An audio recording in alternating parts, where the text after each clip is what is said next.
Hi friends, कल्याण jewellers के बारे में बहुत सारे लोगों के प्रश्न आए हैं और जानना चाहते हैं कि एक्चुअली स्टॉक इतना तेजी से गिर क्यों रहा है और इसमें हो क्या रहा है। 30% से ज्यादा करेक्शन आ चुका है पिछले कुछ दिनों में और जो 700-800 की रेंज में ट्रेड करने वाला स्टॉक था वो 500 की रेंज में ट्रेड करता हुआ नजर आ रहा है और गिरावट है कि थमने का नाम ही नहीं ले रही है। तो आखिर क्या वजह है कि स्टॉक नीचे गिरता जा रहा है और क्या इसमें कोई चिंता वाली बात है या ये सिर्फ एक टाइम और प्राइस एक्शन है? क्या ये सिर्फ एक ट्रेडर्स द्वारा पैदा किया एक नेगेटिव सेंटीमेंट है या सीरियसली स्टॉक के साथ कुछ गलत हो रहा है? ये सभी चीजों पर मैक्सिमम क्लैरिटी देने की मैं आपको कोशिश करूंगा दोस्तों।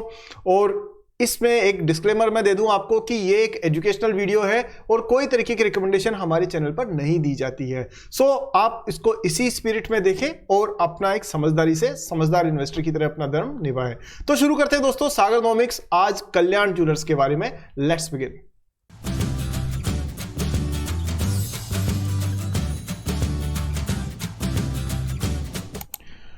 तो दोस्तों वीडियो को शुरू करते हैं, आगे बढ़ते हैं, लेकिन उससे पहले आपसे रिक्वेस्ट है कि वीडियो को अभी से लाइक कर दीजिए क्योंकि बाद में आप भूल जाते हैं, और चैनल को सब्सक्राइब करके और बेल आइकन को भी ऑन कर दीजिए ताकि मेरी रिसर्च वाली वीडियो आपको जल्दी से जल्दी हर बार मिल जाया करे, क्योंकि ऐसी रिसर्च वाली वीडियोस मैं आपके लिए लाता रहता हूं। अब चलते हैं सीधे कल्याण ज्वेलर्स पे और देखते हैं कि एक्चुअली हो क्या रहा है। सो यहां मैं दोस्तों कुछ पॉइंट्स आपके सामने रखूंगा। पहली चीज कि ये स्टॉक 30% से ज्यादा गिर चुका है। ठीक है, अब इसमें कुछ एक पॉइंट्स को एक एक को हम देखते हैं। पिछले कुछ दिनों में जो न्यूज आई है उन पे भी बात करेंगे। जैसे हम बात करें, मिंट ने इसके बारे में लिखा है कि भाई ये जो है स्टॉक एक्सचेंज ने इस पे बैन लगाया है फ्रेश F&O पोजीशंस को लेकर के, और उसकी वजह क्या है कि ये 32% डिक्लाइन हो गया है market cap from the beginning of this month, यानी इस महीने की शुरुआत से 30% से ज्यादा करेक्शन इसमें आ गया है। तो सेबी की कंसल्टेशन के हिसाब से, उनके रूल्स के हिसाब से इसको अभी नई F&O पोजीशंस क्रिएट करने पे बैन लगा दिया गया है। ठीक है, सो ये तो रही ये वाली बात। सेकंड बात ये है दोस्तों कि यहां पर यह भी कहा जा रहा है कि इन्वेस्टर्स क्या करें इस टाइम पर। तो इसमें इस खबर के अंदर आप खास तौर पर देख सकते हैं कि यहां पर कल्याण ज्वेलर्स ने बस लूज किया है। अब यहां कुछ कंसर्न्स थे, तो पहले मैं आपको कंसर्न्स दिखाऊंगा, फिर उसकी वजह, उसका रीजन, उसका सॉल्यूशन भी बताऊंगा। सो यहां देखिए, सबसे पहले हम मेरे वाले एनालिसिस पे चलते हैं। की पॉइंट्स, तो पहले की पॉइंट्स को कंसिडर करते हैं, न्यूज पे हम लोग बाद में चलेंगे। तो जाहिर सी बात है 30% लूज हो चुका है मार्केट कैप। अब बात करते हैं कि क्या कंपनी में सचमुच में प्रॉब्लम है या नहीं है। तो पहली बात है कि देखिए A+ रेटिंग मिली है इस कंपनी को और आउटलुक इसका पॉजिटिव है, और ये किसने दिया है? ये दिया है आइक्रा ने। आपके सामने 31 दिसंबर को यानी 15 दिन पहले की आइक्रा की रिपोर्ट आपके सामने है और वो कह रही है Kalyan jewellers India ratings reaffirmed and outlook revised to positive. Outlook को पॉजिटिव कर दिया है, यानी कि कंपनी में दम है, ये कहना है आइक्रा का। रेटिंग A+ कर दी है इन्होंने, और इसके बारे में इनका यह कहना है कि the revision in the outlook on the long term rating to positive from stable considers the expected environment in the credit profile of Kalyan jewellers over the near to medium term. ठीक है, यहां पर कहा जा रहा है कि characterised by healthy growth in revenues and earnings in FY 2025 led by steady ramp up of operations and the new stores opened in recent years with same store sales growth, continued store expansions, increased share of margin eccentric studded jewelry। कुल मिलाकर के इनका कहना यह है कि business का outlook जो है वो पॉजिटिव चल रहा है इसका, और इस वजह से आइक्रा ने इसका आउटलुक बढ़ा करके पॉजिटिव कर दिया है। अब इसमें क्या क्या कहना है, सबसे पहले बता रहे हैं कि क्या पॉजिटिव है जी। Strong revenue and earnings growth, तो ये कहा है आइक्रा ने इसके बारे में। साथ में कह रहे हैं कि improving geographical and product diversification, यानी ये अपनी ज्वेलरी की प्रोडक्ट रेंज को भी बढ़ा रहे हैं। Expansion through asset light franchise model, इनका एक ब्रांड है और वो ब्रांड जो है वो चलता है फोको मॉडल पर, यानी कि actually franchise asset light franchise model, मतलब जिसमें ये अपने जो भी दूसरी सिटीज में होते हैं, छोटे कस्बों में होते हैं, वहां शोरूम खोलते हैं, लेकिन वहां फ्रेंचाइजी मॉडल पे काम करते हैं ताकि ब्रांडिंग इनकी रहे और जो भी एक्सपेंसेस हैं वो फ्रेंचाइजी जिसको दे रहे हैं उसके रहे। तो इन सारी चीजों में पॉजिटिव नजर आ रहा है। इसके अलावा अब जरा हम और चीजों पे बात करें तो नेक्स्ट पॉइंट है दोस्तों चेयरमैन्स लेटर। ये भी हमें देखना होता है जब भी हम किसी स्टॉक को एनालाइज करते हैं। तो जरा हम लोग इसकी एनुअल रिपोर्ट पे चलते हैं और यहां पर जो इसके चेयरमैन साहब हैं उनके लेटर के बारे में हम लोग देखते हैं कि उन्होंने क्या कहा था और अभी जो प्रेस कॉन्फ्रेंस हुई है उसके बारे में भी क्या कहा है, इसमें कंसर्न्स क्या क्या हुई है, ये भी सारी बात हम लोग करने वाले हैं। तो ये देखिए, ये चेयरमैन साहब हैं और इनका जो लेटर है इसको जब मैंने गो थ्रू किया तो इसमें पाया कि कुल मिलाकर के he is talking about clearly about business. He is not talking about कोई बहानेबाजी, कोई इधर उधर की बातें, कोई गोलमोल चीजें नहीं। बिल्कुल साफ तौर पे इन्होंने अपना विजन बनाया है, बताया है कि भाई हम लोग स्टेप बाय स्टेप प्रॉफिटेबिलिटी वाले लॉन्ग टर्म पाथ पर चल रहे हैं। ठीक है, आप खुद भी जाकर के इसको स्टडी कर सकते हैं। इसकी डिटेल में मैं जाऊंगा तो बहुत लंबा हो जाएगा। नेक्स्ट, अगर इसी को और डिकोड करें कि कहीं पर कंसर्न्स और भी रेज हुई है और वो कंसर्न कौन कौन सी है वो भी मैं आपको एक बार बता देता हूं और उसका आंसर भी जानने की कोशिश करते हैं। इसके बारे में क्या क्या कंसर्न्स रेज हुई है वो बता देता हूं आपको। पहली जो कंसर्न रेज हुई है इसके बारे में ये कहा जा रहा है कि भाई इसके ऊपर आईटी यानी इनकम टैक्स डिपार्टमेंट की रेड्स पड़ी बताई जाती है, लेकिन मैनेजमेंट ने खुद ने आगे आके क्लियर किया है कि कोई भी तरीके की रेड इन पे नहीं हुई है। सेकंड, इनके बारे में कहा गया कि इन्होंने एक एयरक्राफ्ट खरीदा है, ठीक है, वो भी मैनेजमेंट ने साफ तौर पे मना कर दिया। एक्चुअली इन्होंने कोई एयरक्राफ्ट नहीं खरीदा और इन्होंने कहा है कि हमारा कोई प्लान भी नहीं है कोई एयरक्राफ्ट खरीदने का। और रियलिटी में देखा जाए तो जब मैंने इसको रिसर्च किया तो पाया कि इन्होंने एयरक्राफ्ट खरीदा नहीं है बल्कि एयरक्राफ्ट सेल किया था, जिससे कि उससे आने वाले पैसे को ये अपने बिजनेस में काम ले सकें। देखिए मैं आपको दिखा देता हूं, यहां पर आप देख सकते हैं, थोड़ा सा मैं आपके लिए बड़ा कर देता हूं इसको। ठीक है जी, ये है इनका पेज नंबर, एनुअल रिपोर्ट का पेज नंबर 130 और इस पर आप साफ तौर पे देख सकते हैं। अगर आपको नजर नहीं आ रहा तो मैं इधर करता हूं। हाँ, इसमें आप देख सकते हैं, लिख रहे हैं advance received from sale of aircraft, ये लेटेस्ट एनुअल रिपोर्ट में है और इससे इनको मिले 1103 करोड़ रुपए, यानी इतने में इन्होंने एक एयरक्राफ्ट बेचा है और उस बेचे हुए एयरक्राफ्ट को ये यहां पर अपने बिजनेस में उस पैसे को यूज करना चाहते हैं। इन्होंने अभी जो इनके ऊपर ब्लेम लगे हैं, एलिगेशंस लगे हैं, उसके ऊपर भी इन्होंने यही कहा है कि भाई हमने कोई एयरक्राफ्ट वगैरह की कोई डील, मतलब हमने कोई परचेज नहीं किया है। देखिए वो भी मैं आपको बता देता हूं, एक सेकेंड।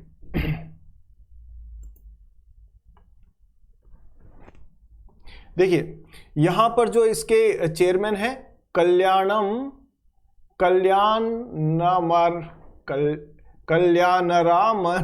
मन, भाई मेरे से नहीं बोला यार, आई एम रियली सॉरी। ठीक है, सर्दी भी है। तो यहां पर इनके जो चेयरमैन हैं उन्होंने कहा है कि at Kalyan we do not have any plans to buy any aircraft, there are no aircraft in the company books except for a helicopter and there are no plans to sell it.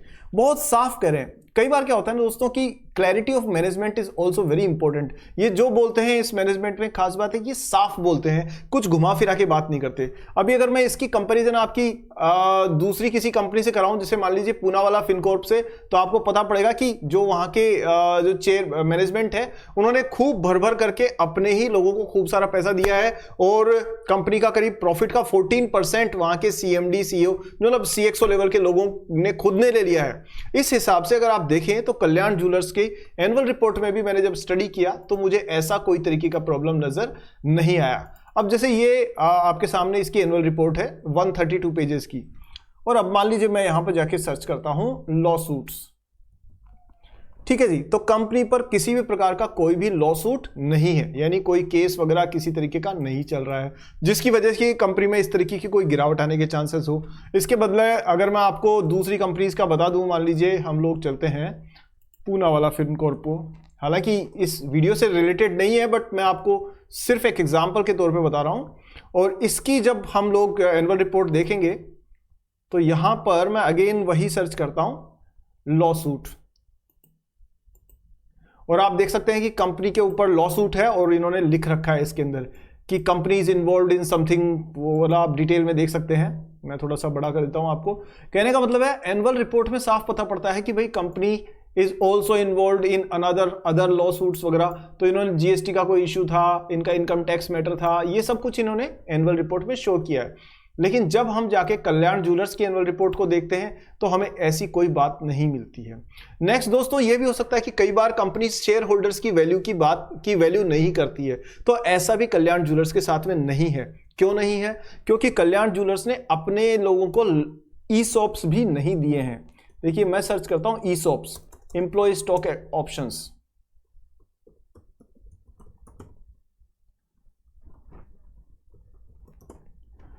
तो यदि हम बात करें ESOPs की, तो इन्होंने कोई तरीके का ऐसा ईसॉप्स का भी काम इन्होंने नहीं बताया है इसमें, यानी कि कहीं पर भी लिखा हुआ नहीं है कि इन्होंने कोई एम्प्लॉय स्टॉक ऑप्शन दिए हैं। ये कंपनी शेयर होल्डर्स की चिंता करती है। इसकी बात, इसका पता कैसे पड़ता है? इसका पता पड़ता है इससे कि ये अपने लोगों को स्टॉक ऑप्शन देने की बजाय अपने जो चेयरमैन है वो अपने लेटर में कह रहे हैं कि we care about shareholder value. तो चेयरमैन्स लेटर में चलते हैं अपन वापस से।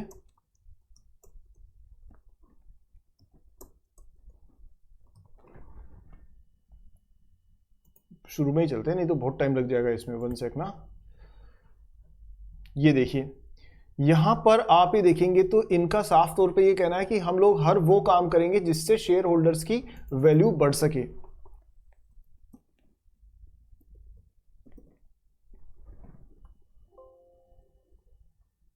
आपको यहीं पे सर्च करके दिखाने की कोशिश करता हूं। तो यही दोस्तों, इसी वजह से क्या होता है ना कि वीडियो बहुत लंबे हो जाते हैं, जबकि प्रॉपर तरीके से एनालिसिस करेंगे तो चीज़ों में टाइम लगता ही है। और मैं कोशिश करता हूं कम टाइम में आपको बता सकूं। देखता हूं, देखिए यहां पर ये कह रहे हैं कि reflecting on the targets we set at the beginning of the financial year, we are pleased to report substantial progress. Our objectives focused on revenue growth, improving cash flow, enhancing return on capital and increasing shareholder rewards. तो ये share holders के लिए concern है, तो ये इन्होंने अपने letter में कही है।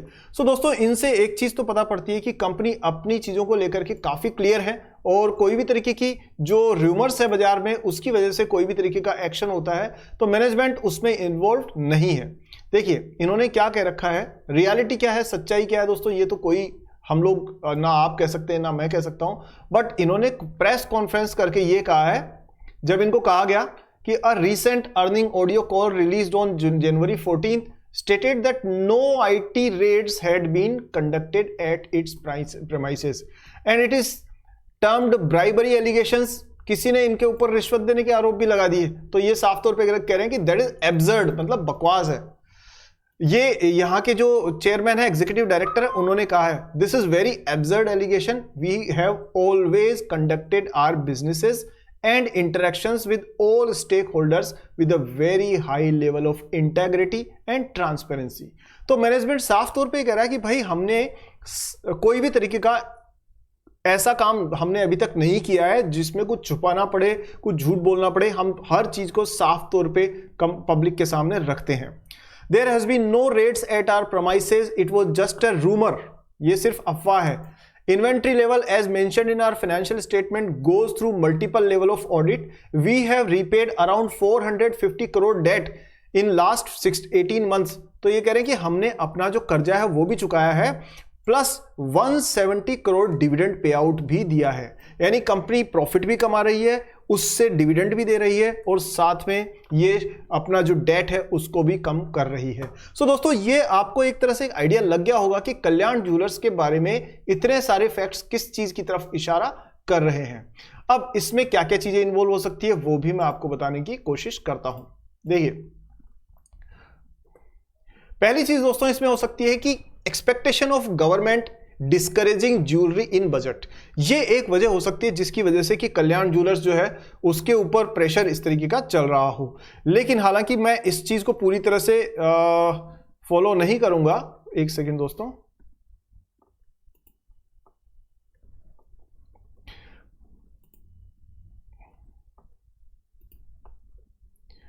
पहली चीज तो ये हो सकती है कि भाई गवर्नमेंट जो है आने वाले दिनों में हो सकता है कि कोई भी तरीके के बजट के अंदर ऐसे इश्यूज लेकर के आने वाली हो जिससे कि ज्वेलरी एंड गोल्ड पर्टिकुलरली उसके ऊपर कहीं ना कहीं कंट्रोल लाया जाए। सेकंड चीज है कि कोई हिडन न्यूज अभी तक सामने नहीं आई है, ना ही किसी डेटा में कहीं दिखी है, ना ही कहीं किसी एनुअल रिपोर्ट में दिखी है, ना ही इन्वेस्टर प्रेजेंटेशन में दिखी है। तो हो सकता है कोई ऐसी चीज हो जो बिहाइंड द कर्टेन्स कुक हो रही हो, जिसके बारे में किसी को पता नहीं हो, वो एक संभावना हो सकती है। पर मैनेजमेंट की क्वालिटी को देखते हुए वो मुझे चांसेस थोड़े कम समझ में आते हैं। तीसरी चीज ये है दोस्तों कि रेन्यूमरेशन, यानी कि ये अपने मैनेजमेंट को ज्यादा अवॉर्ड नहीं कर रही है, तो कंपनी ईमानदार है तभी अपनी सारी चीजों को प्रोफेशनली चला रही है। इसके अलावा दोस्तों एक चीज और है जिसके बारे में मैं आपका ध्यान खासतौर पे दिलाऊंगा कि जो अच्छी परफॉर्मेंस वाले स्टॉक्स हैं, कहीं ना कहीं ये मान के चलिए गवर्नमेंट नहीं चाहती कि लोग स्टॉक मार्केट में इन्वेस्टमेंट पे ज्यादा ध्यान दें, और कहीं काफी हद तक सही भी है, क्योंकि मैंने बहुत सारे लोगों को देखा है कि वो अपने काम काज छोड़ करके दिन भर स्टॉक मार्केट के इन्वेस्टमेंट पे लगे हैं। गवर्नमेंट चाहती है कि आप काम करें, एम्प्लॉयमेंट पे ध्यान दें, अपनी एक्टिव इनकम जनरेट करें, बढ़ाएं, जिससे कि जीडीपी इंडिया की बढ़े और ओवरऑल इकोनॉमी की तरक्की हो, ना कि आप सिर्फ एक इन्वेस्टर बन जाए। क्योंकि उस केस के अंदर इंडिया की जो ग्रोथ है, जो इकोनॉमी है, वो लोगों के काम करने से बढ़ती है। तो कहीं ना कहीं आपने देखा पहले F&O के ऊपर खूब सारी चार्जेस लगाए गए। दूसरी बात, और भी जो टैक्सेस वगैरह वो लगाने की प्लान चल रही है, आने वाले दिनों में भी हो सकता है कि इस तरह से करें। तो कहीं ना कहीं पर हो सकता है गवर्नमेंट का भी कोई इन्वॉल्वमेंट इसमें हो। लेकिन आप देखेंगे अगर सच्ची बात कही जाती है तो वीडियोस को डिलीट कर दिया जाता है, उनको रिमूव कर दिया जाता है।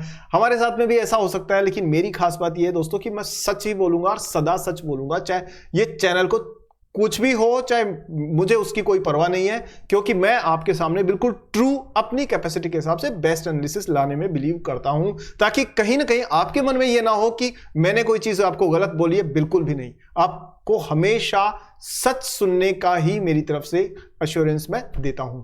हाँ, यह हो सकता है कुछ चीजें गलतियां भी हो सकती है, मुझसे भी हो सकती है, लेकिन इंटेंशन हमेशा प्योर रहेगा आपके लिए। चलिए दोस्तों, अब आपने पॉजिटिव नेगेटिव देख ही लिए, कुछ आइडिया तो आपको लग ही गया होगा कि इस कंपनी में क्या चल रहा है। तो पॉजिटिव चीजें एक बार फटाफट से रिवाइज कर लेते हैं सारे पॉइंट्स को। लॉस्ट 30% से ज्यादा लूज हो चुका है स्टॉक मार्केट में ये स्टॉक पिछले 15 दिन में।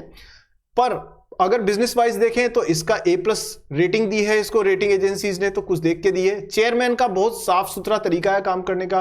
कंपनी ESOPs नहीं दे रही है अनाप शनाप, ना ही कंपनी पर कोई फ्रॉड या लॉसूट का अभी तक क्लियर इंफॉर्मेशन मिली है। F&O बैन वो इसलिए हुआ है क्योंकि और ज्यादा स्टॉक बहुत तेजी से ना गिरे।